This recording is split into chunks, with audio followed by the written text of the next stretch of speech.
Just look at these fabulous earrings. You can make them today. Do you ever have a pile of beads on your desk that need to be put away and then you say, maybe I can make something pretty out of it? Well, that's what we're doing today. Hi everyone, it's Erlene of Erlene Garcia Art and the Hollywood Carney YouTube channel. I recently had a ton of beads on my desk that I was taking apart vintage necklaces. Some were from garage sales or thrift shops, and I made something else. Then I thought, you know what?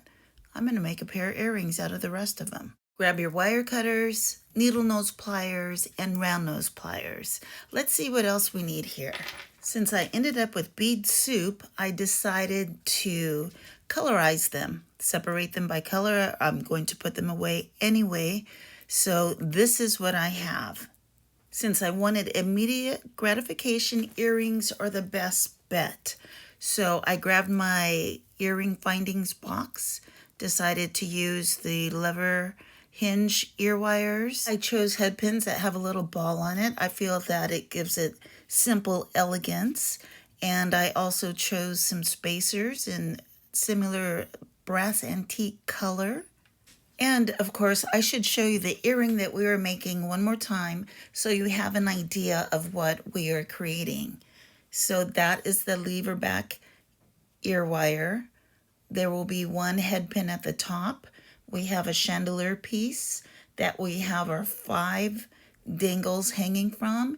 And as spacers, I used some odds and end chain. So I thought that gave a really nice effect. And then I added a little tiny head pin at the bottom of it. I also decided to use jump rings to connect the head pins and chain, so it would give it an effect of the earrings having free movement. This is the middle, and I'm going to show you how to string up your head pins. Some of you already know how to do this, but for the ones who don't, what we are going to do is grab our head pin, and then we are going to put our beads on there. I'm using head pins that are about 3.5 inches long because I want to wire wrap the top of it.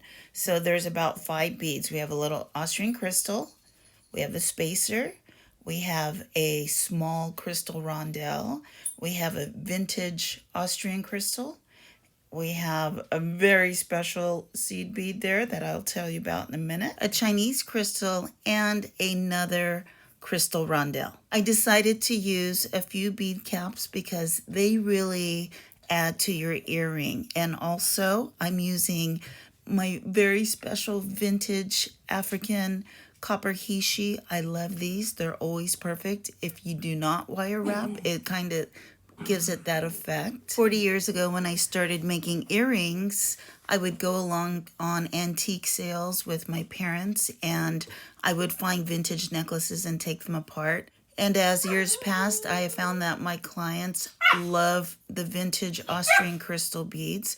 So let's wire wrap the top of this head pin. Bend it over. Make sure you have like over 1 inch because you're going to need that much at the top. I'm using my round needle nose pliers. Once you have your perfect circle, you want to leave like a little tiny neck. And then we are going to slowly take the extended part of the wire and wrap it around that little neck area. I always try to leave about 3 coils, make sure they are close and firm. And I am using my needle nose pliers to do that. You'll get used to working with 2 sets of pliers, one in each hand. And that's the way it should look. Let's just squeeze in that little part because you don't want any part sticking out that is going to scratch someone's skin. Looks perfect. Now let's make another one just like it because for the earrings we are going to need 2.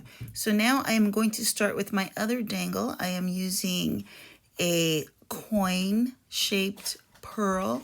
I love those. More African copper hishi, vintage Austrian crystal, another rondelle, and then another bicone Austrian crystal. We are going to make the same type of a loop. We are going to wire wrap it around, and since it's a longer piece of wire, we are going to extend it over the Austrian crystal bead, and it's going to give it that really cool artsy fartsy look or artisan look. Maybe that would be a better word. But I really love the way that this looks, and it gives a really nice look to wire wrapping that is not a high-end metal. Also try to be as firm as possible without cracking any of your crystal beads. I hope that you can see the rainbow in the vintage crystal beads. The quality is excellent, and the reason I always hunt for vintage crystal beads. So take your time and straighten the top of the wire. We want to make sure everything is firm, because remember, when you're selling your jewelry, the camera picks up everything. And especially the 3 coils, you want to make sure that they are firmly squeezed together without any spaces in between, and that your loop is a nice round circle. And the beads on the head pin should not move. If they do, then you know what? Do it again. And I know a lot of the people that I teach, they're like, no, I don't want to do it again. Believe me, in the long run, it really pays off. So do it again. Wow, that really sounded possessed. I hope when I'm teaching people that I don't sound like a possessed art teacher. By the way, pardon all the barking in the background. We have a new puppy, Salem Moon. So, okay, so let's continue. We're looking at the other matching part. Look at those. Those are pretty even just by themselves. So I have random chain, as you can see. So what I'm going to do is cut off a few pieces, and this is the chandelier piece that I was talking about. I actually bought those at a bead and gem show here in Pasadena, California. So when you're attaching your jump ring, open it front to back, not wide open, because you will lose the shape of the circle of the jump ring, and it's going to look like poor workmanship. And make sure that it is totally closed, you guys. Make sure that it is totally closed, because you don't want any of your pieces falling off. Hey, when you're adding your chain, make sure that it mirrors each other so your earrings look balanced. Okay, here we go. With the African copper hishi, we are going to trim the head pin and attach it to the bottom of the chain. Oh my God, Thunder Bear and Salem Moon are totally going at it. I feel like I'm at a werewolf convention. So once we are done, we are going to make the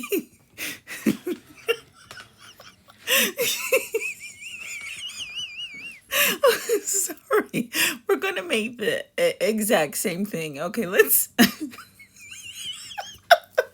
sorry. Let's attach it to the chain, and we're going to, what are we gonna do? Oh my God. Nothing makes you happier than a new puppy. Okay, so we're gonna take the top part of it, and we are going to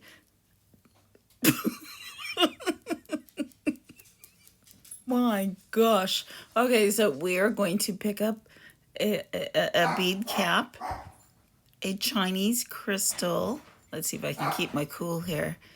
Another random bead cap, and it's okay to mix and match. There goes a crystal rondelle. Breathe. I know it's happy hour somewhere, so hey, cheers to whoever is having a brewski and watching a video, and let's hope your earrings come out pretty cool. So let's attach the top of the head pin with a small jump ring to the ear wire, and make sure that it is closed firmly. Oh my gosh, have you ever got the giggles? It's just so random, and you know what? We all need a laugh today, so I'm going to leave all the laughter in. And I added the little God, I added the little additional bar spacer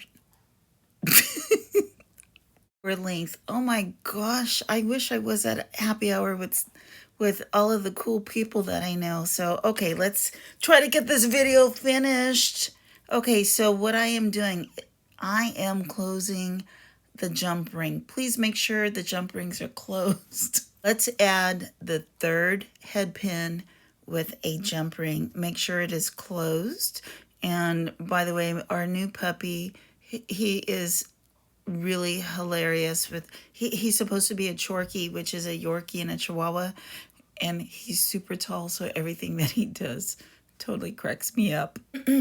So what I realized is that the pin with the pearl, it didn't dance like it's supposed to on the earrings, so I took it off and I'm adding another piece of head pin with beads, just with a basic circle. Make sure that you close the top of the circle and then add your jump ring and attach it to the chandelier piece.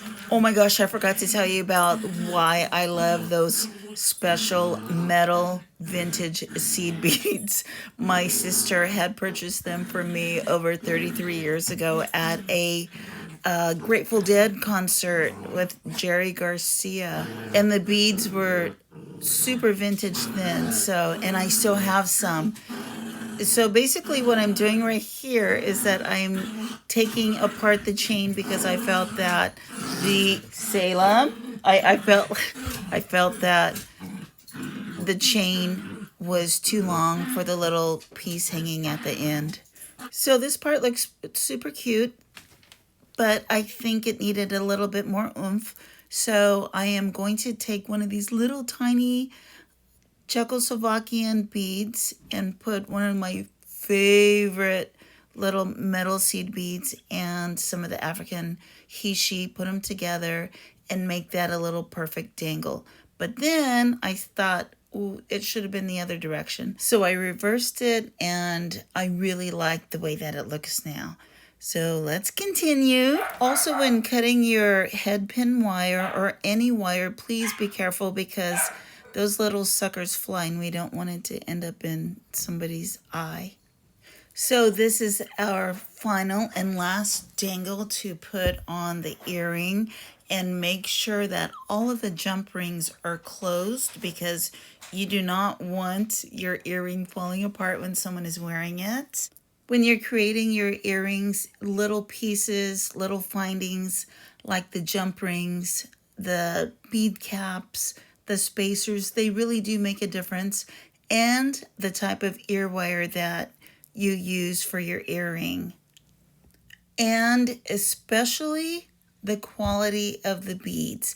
And believe me, after doing this for over 40 years, people love vintage beads. When you're shopping for vintage beads, make sure they are not cracked. Make sure they are high quality. And if you're shopping at the thrift shop, you don't have to pay a lot. So this is our earring. Yes, I'm loving it. Look at that. So I think I'm going to call these free-spirited chandelier earrings and set them up on my Etsy really quick. I really love them. Free-spirited is because that's the energy that I feel from the vintage metal seed beads from the Jerry Garcia concert. And also, look, use the little pieces of chain that you have. It can really make a statement, and it doesn't take a lot of beads to make a nice earring. And if you're recycling beads from the thrift shop, guess what? Profit, profit, profit. And as always, make sure when you are selling your earrings that your name is on your product somewhere, whether it's the earring tag or the packaging. People need to know who you are and who designed the earring. Always list the length of the earrings, the weight of the earrings, a proper description, and how they will be receiving it because they may be buying it as a gift for someone. So thank you again for watching today.